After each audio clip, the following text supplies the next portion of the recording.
L'autre jour, j'ai reçu ma nouvelle imprimante 3D. Et en me baladant sur le site Make a World, donc ça c'est vraiment le site officiel de la marque Bambu Lab, la marque de mon imprimante 3D. Malheureusement, en mettant cybersécurité sur le site internet, j'ai pas trouvé grand chose. Du coup, ce que j'ai fait, c'est que je me suis baladé sur internet pour vous trouver au moins 5 objets en rapport avec la cybersécurité. Normal, me direz-vous, sinon vous ne serez pas là à me regarder. Pour les 5 objets que je vais vous présenter aujourd'hui, tout est dans la description, donc vous avez juste besoin de prendre les 5 modèles et les importer dans votre imprimante 3D. Et le tour est joué. Pour les 5 impressions, j'ai utilisé du PLA basique de la marque Bambu Lab. Donc si jamais vous voulez utiliser autre chose, n'hésitez pas à me le dire en commentaire, ça m'intéresse. Mais du coup voilà, ça fait largement le travail. J'ai pas vu ce genre de vidéo sur YouTube, donc n'hésitez pas à vous abonner et à mettre un like à la vidéo pour me soutenir. On est de plus en plus nombreux et je vous remercie pour ça. Allez, place à la vidéo. Donc pour commencer, nous avons un classique, un kit de crochetage. Donc vraiment, c'est pour du dépannage, donc le kit en lui-même est super simple.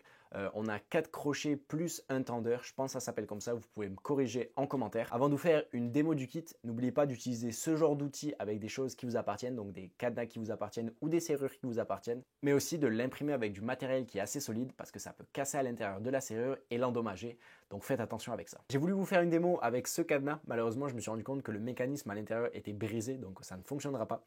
Et puis en faisant une démo, je me suis rendu compte aussi que le tendeur, je sais plus si ça s'appelle comme ça, c'est brisé aussi. Donc ce que je vous conseille vraiment, c'est d'utiliser donc un tendeur en métal ou au moins une pièce de métal pour pouvoir faire la pression, pour pouvoir bouger le mécanisme. Que vous pouvez voir que j'ai travaillé pendant 10 minutes à peu près sur le cadenas et en fait ça s'est brisé. Vous faites vraiment attention si vous utilisez ceci dans un cadenas pour pas briser une pièce et le bloquer à l'intérieur de la serrure. N'oubliez pas que c'est du plastique, donc peut-être essayer d'utiliser un matériel plus solide que ça, mais comme vous pouvez le voir, c'est pas très solide. Donc le kit, c'est du plastique, donc je pense qu'il va falloir faire, c'est de l'imprimer au bout de 3-4 utilisations parce que ça se casse assez facilement. Moi en tout, ça m'a mis 20 minutes à imprimer, donc voilà, je trouvais ça intéressant de vous le présenter, c'est toujours intéressant des petits kits de crochetage comme ça qui ne vous coûtent pas grand chose, donc place à l'autre objet. En deuxième, nous avons des caches webcam. Pour ma part, c'est intégré dans mon ordinateur comme vous pouvez le voir à l'écran. J'ai juste à bouger ce petit bouton pour que la caméra se cache. Mais du coup, j'ai une autre caméra qui est Logitech et là, j'ai rien pour pouvoir la cacher. Mis à part mettre un bout de scotch ou un post-it, mais bon, à chaque fois, à chaque meeting, il faut que je l'enlève ou sinon, il va falloir que je l'utilise un autre parce que ça colle plus, etc., etc. Donc, je trouve que c'est vraiment une belle alternative d'avoir ce petit bout de plastique juste à bouger pour pouvoir cacher la caméra. J'ai imprimé les deux et je vous mettrai les deux en description.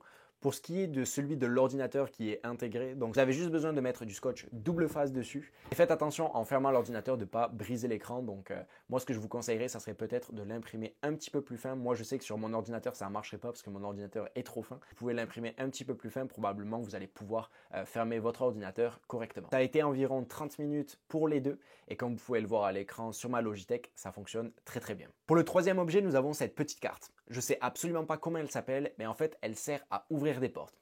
Je m'explique. Elle peut être utilisée lors de tests d'intrusion physique, mais utilisez-la juste sur des portes qui vous appartiennent ou sur lesquelles vous avez des autorisations du propriétaire. Comme vous pouvez le voir dans cette vidéo, vous avez juste besoin de prendre cette petite carte, la mettre entre le cadre de la porte et la porte, prendre le petit embout qui est pointu juste ici, le glisser entre la porte et le mécanisme et en fait le mécanisme va venir parce qu'en gros le petit bout va venir frotter sur la dent, en tout cas je ne sais pas comment ça s'appelle, va venir frotter sur la dent et va venir ouvrir la porte. Et en fait, ça sert vraiment juste à ça.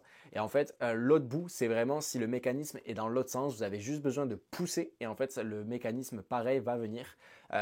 Alors c'est une carte qui se vend à peu près 10 à 15 euros sur internet. Moi j'en avais acheté une en métal à l'époque. Je trouve que celle-ci est un petit peu trop épaisse pour ma part. Dans la vidéo ça marche bien, donc c'est vraiment mon cadre de porte. C'est normal que ça soit aussi facile, etc. C'est dans mon bureau. Mais voilà, c'était vraiment pour le test. Donc si jamais ça fonctionne sur d'autres portes qui sont à libre service ou autre, vous avez compris le principe. Et la carte a mis à peu près une trentaine de minutes à imprimer. Donc c'est quand même pas mal rapide. Donc pour le quatrième objet, je l'ai imprimé, mais malheureusement j'ai pas l'objet qui va avec, donc l'objet avec lequel il est utilisé. Est-ce que vous savez à quoi ça peut servir? Donc pour ceux qui ne le savent pas, en gros ça sert à mettre une YubiKey à l'intérieur et en fait de pouvoir glisser ceci dans votre portefeuille.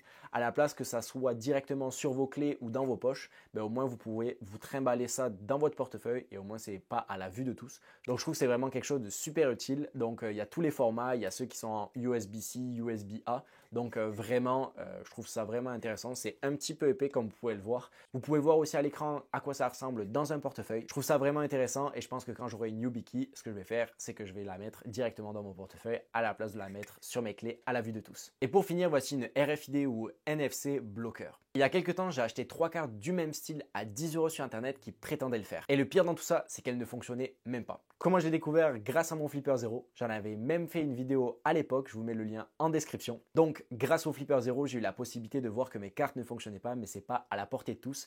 Donc c'est pour ça qu'aujourd'hui, je vais vous présenter cette petite carte.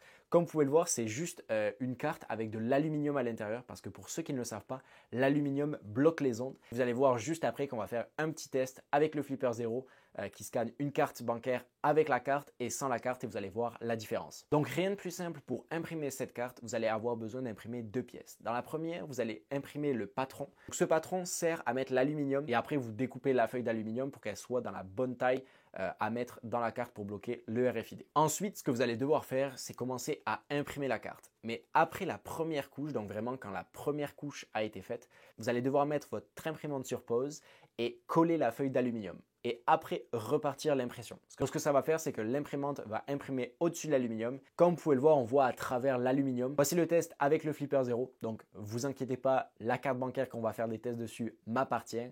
Je ne l'ai pas volée ou autre, c'est vraiment la mienne. Donc, vous en faites pas avec ça.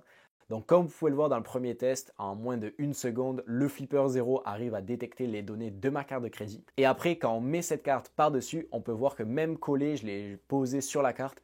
Donc comme vous pouvez le voir, le flipper n'arrive pas à détecter les informations de la carte et je trouve ça vraiment intéressant parce que ça coûte que quelques centimes à produire. À la place de les acheter 10 à 15 € sur internet, au moins là vous pouvez les faire pour quelques centimes et vous pouvez même en faire pour toute votre famille. Dès que vous avez imprimé le patron, vous avez juste besoin de couper des feuilles d'aluminium. Et comme je l'ai dit, attendez juste que la première impression soit faite, collez la feuille d'aluminium. Moi ce que j'ai fait, c'est que j'ai pris de la colle UU là en tube.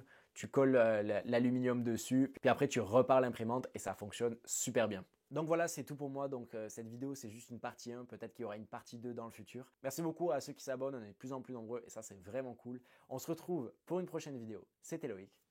Salut!